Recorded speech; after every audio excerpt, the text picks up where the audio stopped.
Okay, welcome back to What If History Started. It's episode 38.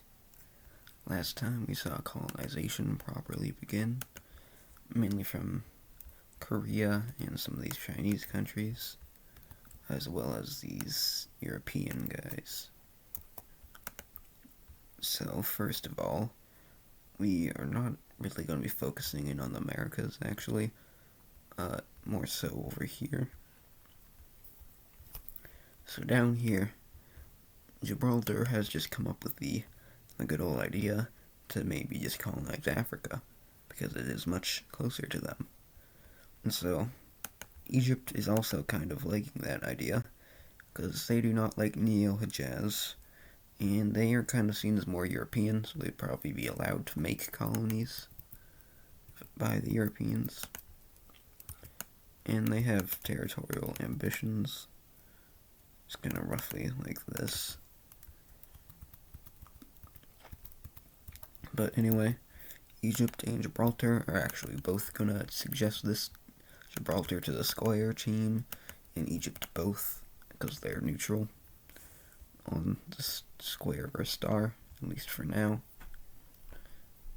And so, the European countries are going to agree to this and decide that colonizing Africa would be a good thing.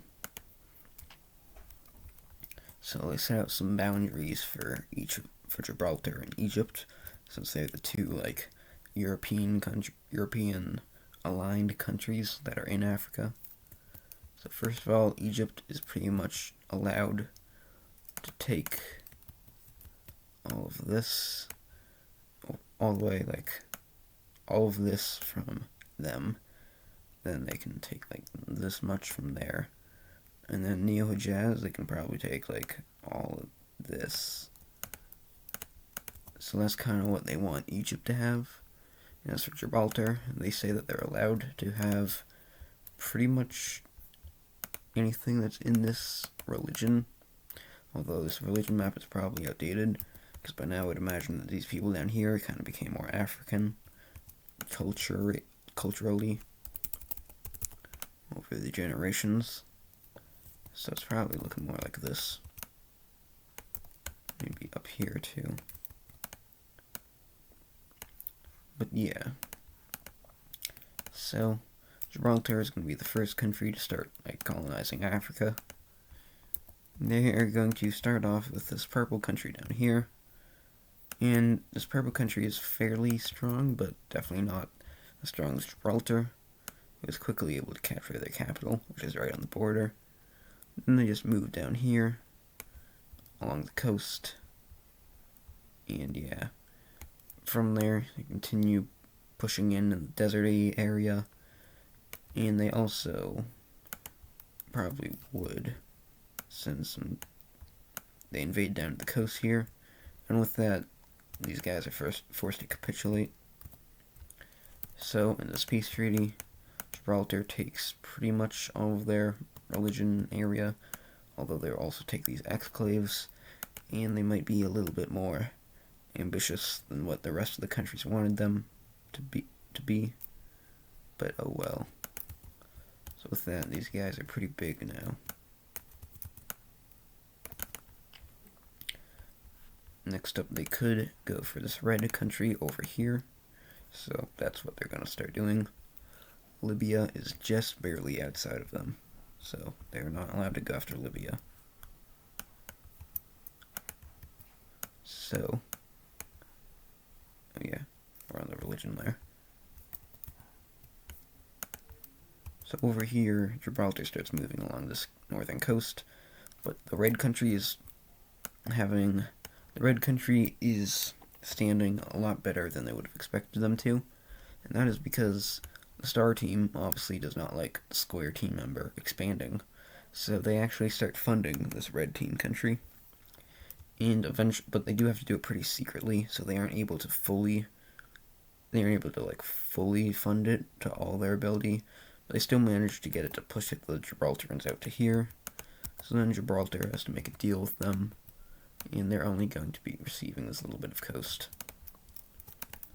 So that was not great for Gibraltar. But, oh well. Oh, that's not, I forgot to change that back. Hold on.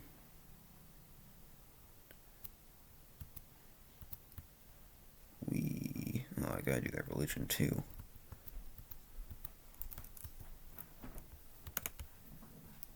Okay. Remember, it's like a little bit less than that left.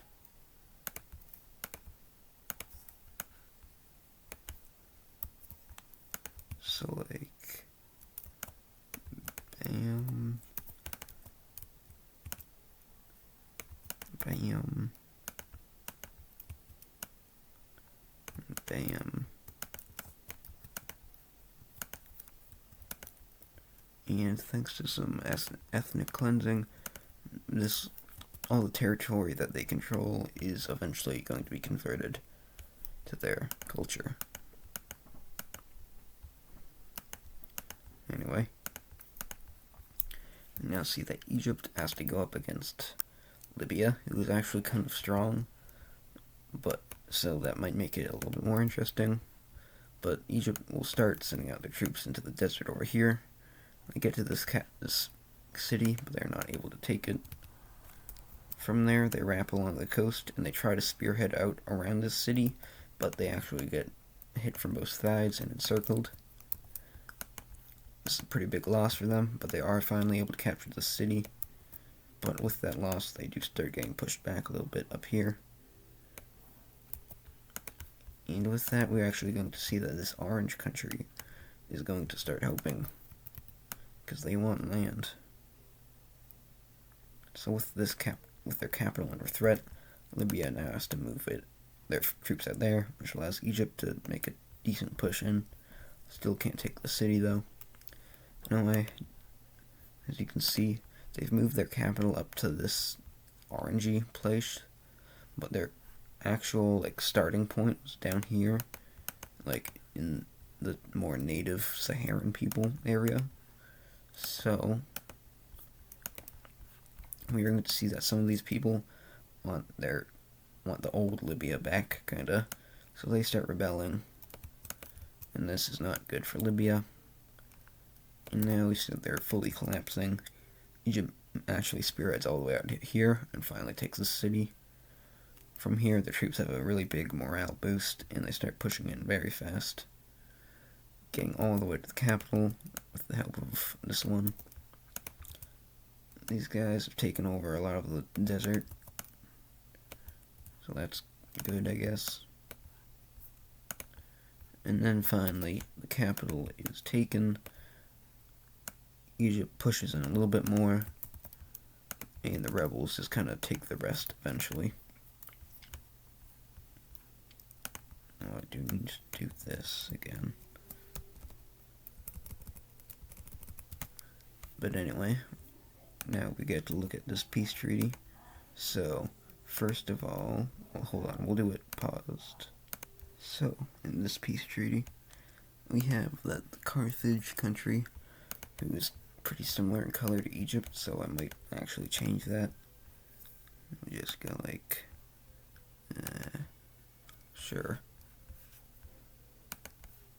So yeah, they get a lot of the northern coast, including the former capital.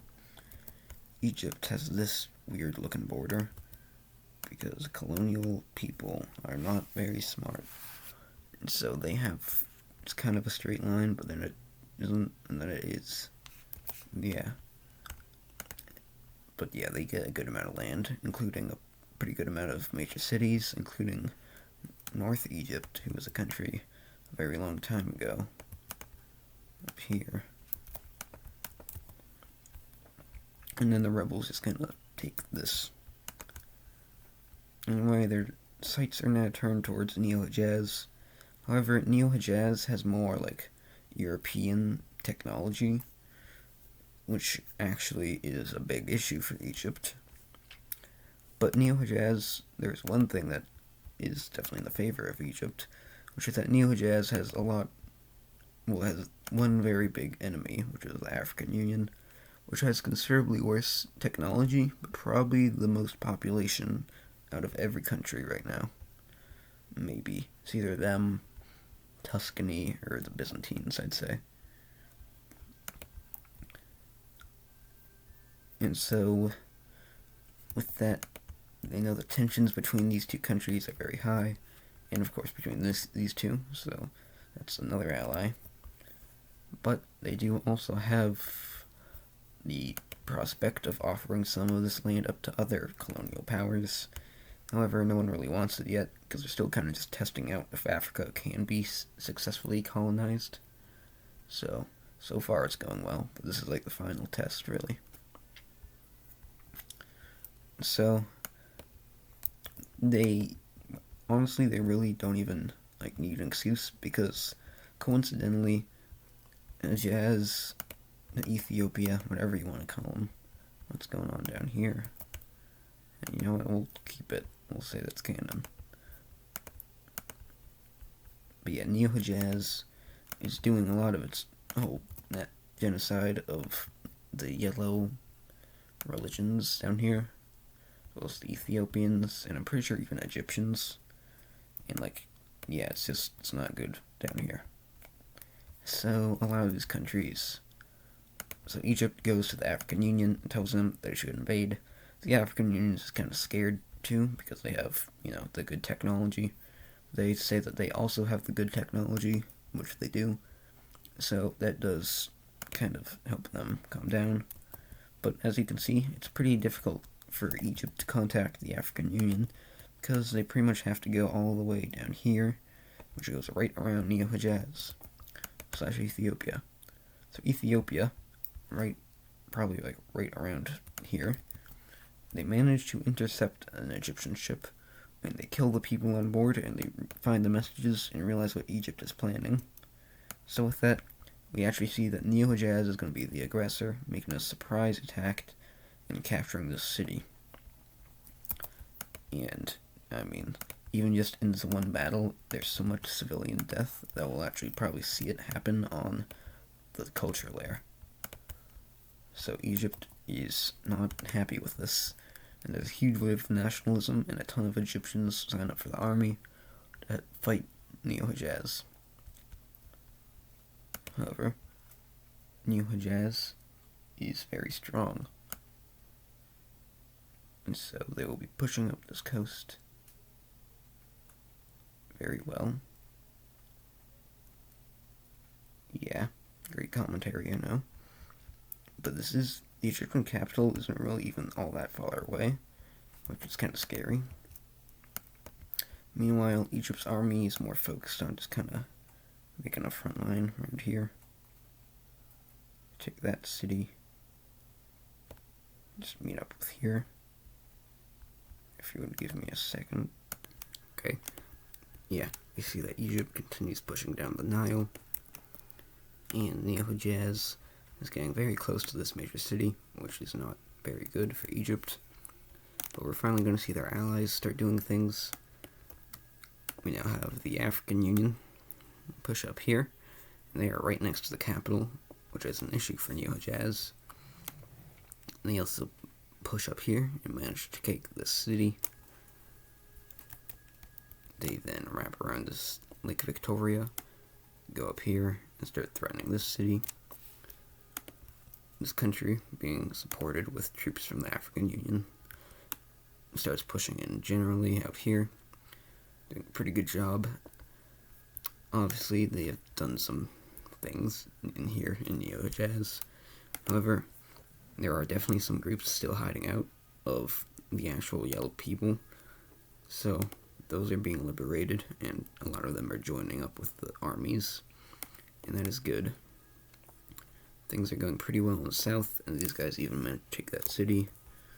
This little pocket gets encircled and captured, and an attempt is made to even capture the capital, although it is unsuccessful. Over here, Egypt decides to start to kind of pull their troops out here, just push them back up here, and just hold the defensive line here, and that is so that they can focus on this area. So they start pushing these guys back a little bit, and they make an encirclement, capture that, and then push down this coast here. And they now start making another encirclement, but a way bigger one this time, with way more troops. So that is not good for these guys. However, these are very good military fighters. So they actually managed to kind of just hide out in this major city. That's very annoying to Egypt, so they have to put a whole bunch of their military here to try and take these guys, but it's just not working very easily. But regardless, they start moving down this coast and now threaten this city. Down south, the reason Neo-Jazz kind of started losing up here is because, well, part of the reason is they're sending their troops down here to defend their capital area, which goes pretty well. And with that, they actually are doing very well against the African Union. Not to be confused with, that one from another series. But yeah, they start moving down the coast here, and also around Lake Victoria. Speaking of there, they also reclaim some of the coast, I guess. I don't really know if you would call it coast. Over here, this country is basically just the last, pure yellow team people. And so, other than the, minority groups outside of this color, the last area where it's majorly yellow team ethnicity. And so Neo-Jazz is really, this is their #1 target in their genocide. So they are very unhappy with this country's existence, and they are going to show that in a second here. They immediately roll into the capital as they focus a ton of their troops in here. This country is obviously the weakest out of the 3 attacking Neo-Jazz. However, Neo-Jazz is sending probably I don't know exactly how much, but they're sending a very overkill amount of their military to deal with it. So all of this falls back. Some does manage to go to the African Union's control. But yeah, these guys just start completely losing. We very quickly see, as soon as it gets capitulated, we see some of this happening. So that's not good.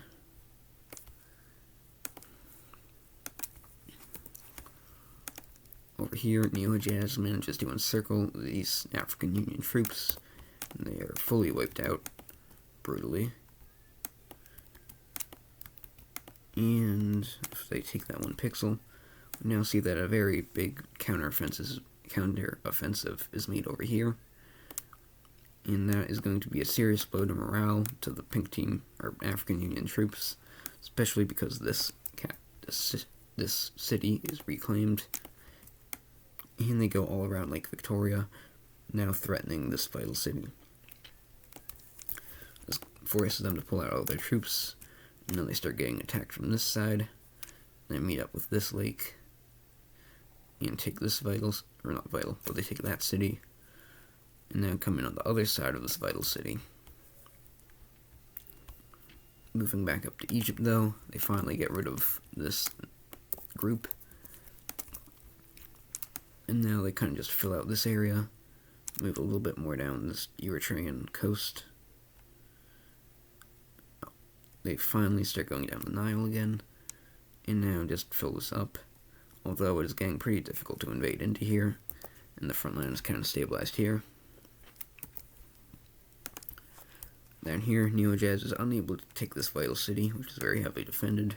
They do take these islands, and they make a big wrap around this coast. They even try to spear out towards the capital, but the supply lines getting stretched out, and they are very quickly pushed back. But we see the encirclement of this major city, this vital city, which now puts it under a lot of stress, as there's now no way to get food to those people. They also fully encircle this lake. I think it starts with a T. It's either that one or this one. One of those starts with a T. This is Lake Malawi. This is Lake Tan something. But yeah, they encircle this lake.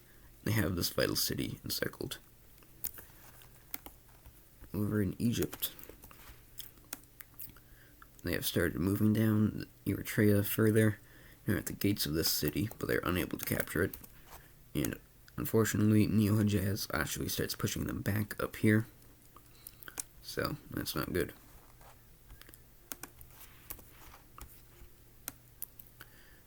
Down here, Neo-Hejaz keeps going out towards the capital. This is once again repelled. The capital is very heavily guarded, and the troops there are doing a very good job. However, we do finally see that this vital city falls. This is a very big blow to the African Union. And from there, we see that their influence up here kind of starts to collapse. And as this area kind of goes to anarchy, the troops have to retreat. And we can see that Neo-Hejaz has now made a very big push out here. Let's also make this, like, yeah. Up here, Egypt, the front line up here is almost completely stalemated. See a little bit more progress from Neo-Hejaz. They don't actually go into Egypt to stop here. I think this should be, yeah, maybe even a little bit of, yeah. So, things are not really looking good for the coalition here. Neo-Hejaz, they don't have like the full technology of these countries, but they still have a pretty decent amount of it. So they're doing pretty good against Egypt, but keep in mind that they're fighting a two-front war right now, and they're still, like, kind of not doing that bad against Egypt. And obviously they're doing very good down here. So that is a major issue. So Egypt, however, does have one kind of little trick, which is that they're pretty good allies with the Holy Omani Empire. Now, it's kind of hard to be allies with this thing, because, like, yeah. But as a group, there is some sort of, like, a national body here. Otherwise, like, I mean, you know, this, like, let's just see, like, yeah, this country, like, that's just a little bit of sand. So, obviously, there's a good amount of connectedness, but still. So, yeah, they're pretty good allies with the Holy Omani Empire, who does notably control this coast. This is the Persian coast, and honestly, you should probably have more major cities, because this place is very vital. It's very rich, probably like the richest region in the world, and it's very important. And with that, the Holy Omani Empire has recently become kind of an economic powerhouse, so you're going to see that they are going to start joining in on this war. I'm going to be represented by this color, so like this, but yeah. These guys are going to make some naval landings down here and manage to capture the city. And that's not good. They also encircle this one and eventually take it. And then make another naval landing around here, and then connect them up. And then they start moving towards this vital city and cut it off. And so that is definitely not good for Neo-Hejaz. They move a ton of troops out to defend it. And while that is successful, and they do encircle it, they take a big loss over here as Egypt pushes all the way out. Down here in the African Union, Neo-Hejaz is really taking their hate out on these people. We see even more of some fun, yeah.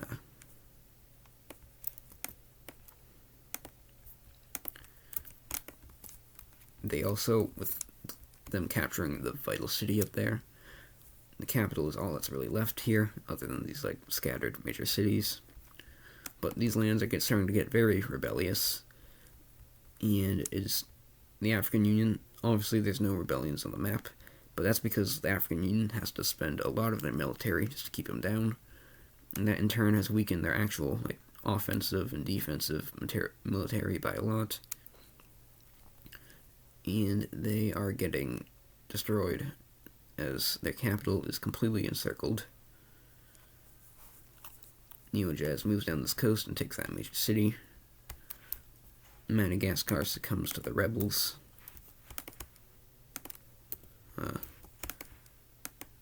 Sure.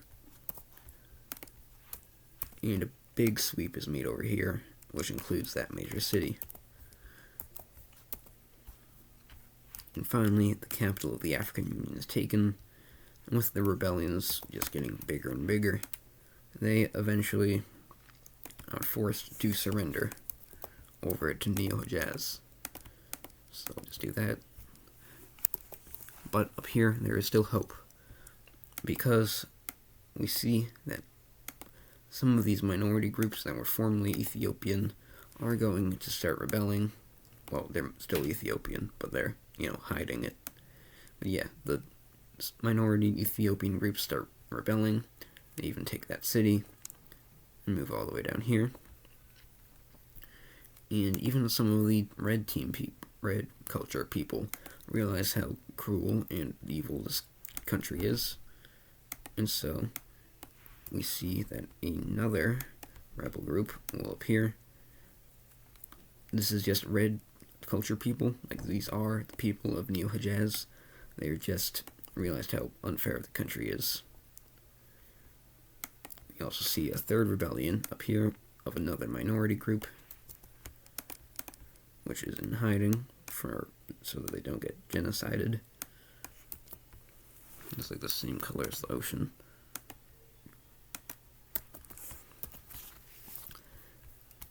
And so we have the Holy Omani Empire pushing down and meeting up with these guys. These guys continue to do well. These guys, they broaden out here. Egypt manages to capture this city. And we see now that the Neo-Hijaz army is all the way down here. And they are have to go all the way. They have to travel like half a continent up just to get up here. So many of them die on the way. Many of them desert the army. And the ones that are left are extremely exhausted.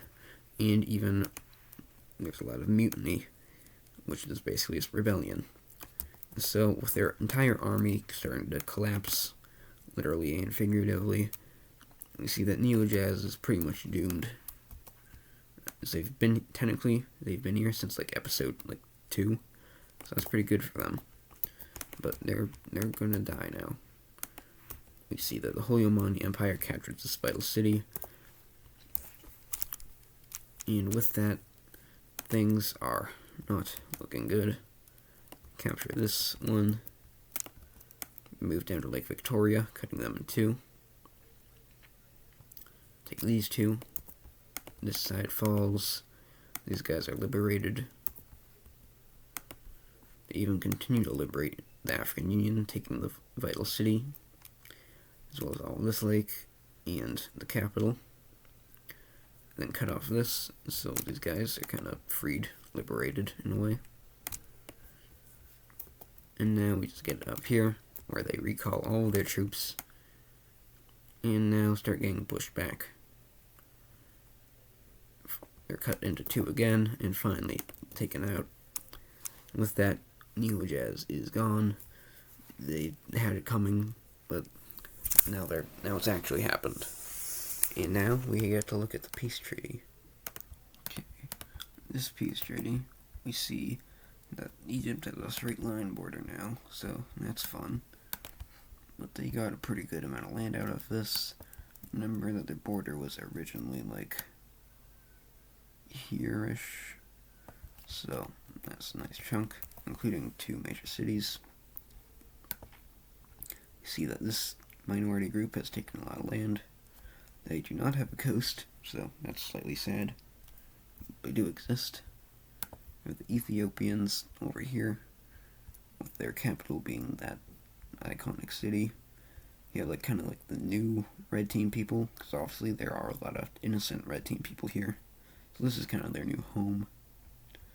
This country got a lot of land, and the African Union also got a lot of land, including the capital. And they really are very lakeful. But if we look at the religion map, we can see that there's now this mess. And in the time that the war was going on, I would imagine that it only got worse. So remember, it's just showing the majority group, so there's still plenty of people in hiding. But I would imagine that we saw something all the way like this, which is a very big portion of land. These people are technically not even native here, because they originally were here, but then they got forced out to Africa. And they did all of this in that time. However, we are going to see some of these rebel group or minority groups become the new majority. There's a decent amount of Egyptian people. We see that Ethiopians come back, and I believe that they were like an offset of the Omani people. Well, no, actually, I don't think they were. Maybe, but maybe not. Yeah, no. We'll just do it like that. We do see a pretty big influx of the original yellow country ethnicity. They still love their lakes. And we see that these guys do pretty well up here. And so yeah, rest in peace to Neo-Hijaz. The Holy Omani Empire now has 3 shared areas. So that's pretty good. You kind of get an idea of what it would look like if I do this. Yeah. Okay, but anyway, now we need to look at a kind of unrelated event, which is that this country exists, but no one really cares about it, so it's going to get jumped. We see that the Holy Omani Empire is going to come on in here and take the capital, and from there, the surrounding countries, this is kind of a mad dash, take it, and yeah, their own country probably does not get a role in the peace treaty, peace conference, maybe, I don't know. Well, we see the Sinai. This country's kind of actually Hejaz, but yeah, they get all that.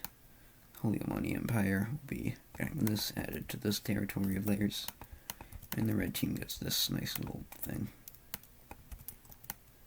So that's good for the Holy Omani Empire. In the upcoming sometime in between episodes, well, probably like gradually in between episodes, I'll be adding major cities, because there's really not a lot, like as many as there would be. So yeah, sometime in between episodes we'll be doing that. But anyway, so yeah, we took a break from the Americas before we get to the big colonization stuff.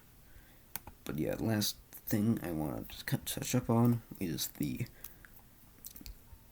instability, I guess, over here in the Byzantines.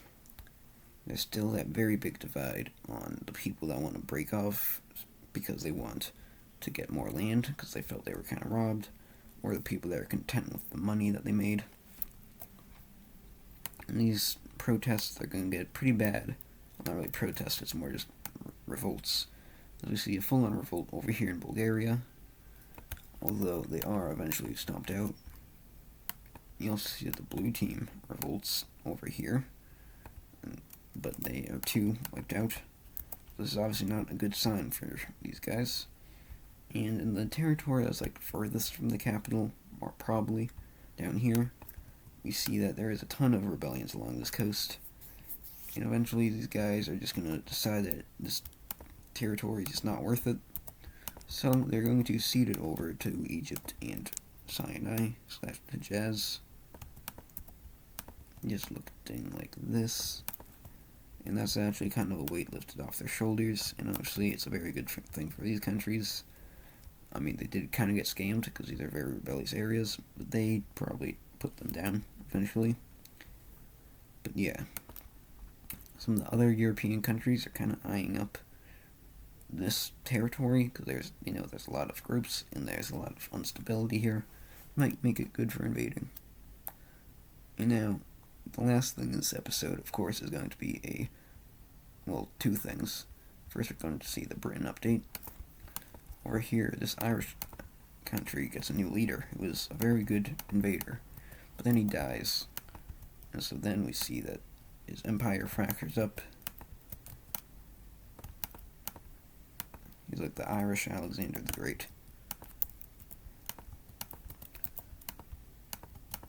And eventually see that these sort of Irish kingdoms start coalescing, looking Okay, well, not that one. But yeah, these guys still have that. You see these guys unite. And finally these guys. So there's Ireland kind of looking more whole. Over here, this Scottish Empire sort of thing takes over the Isle of Man, as well as this country, and connect up to this little piece of themselves. And then they invade this area. They take that one pixel over there, because that's good for them. That's that too. And then also invade into Ireland and take all of this.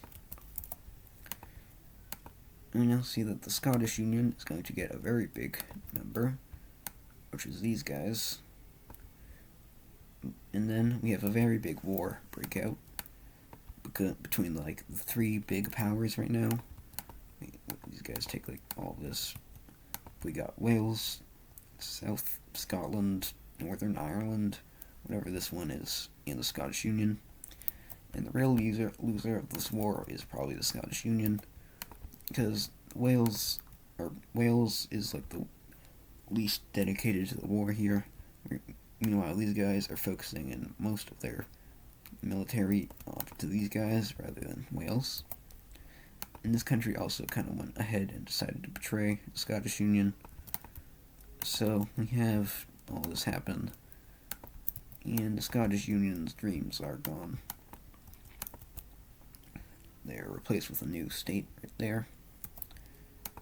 And after that, due to their kind of inactivity in this war, some people in Wales are unhappy. This big southern group breaks off.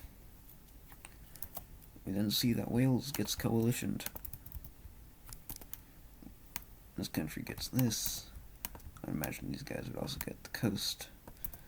These guys probably still want a coast, so we get this. These guys get this, and these guys get this.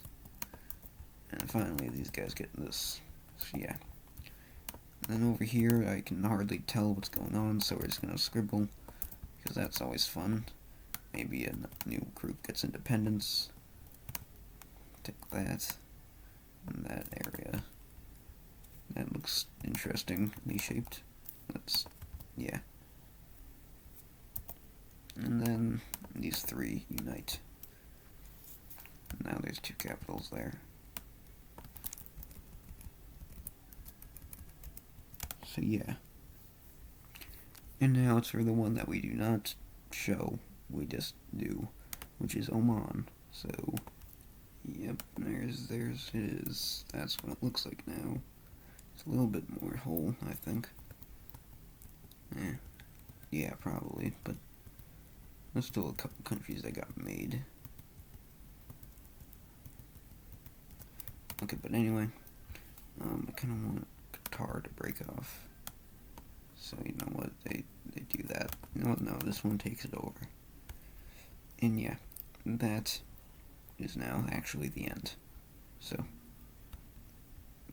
yeah.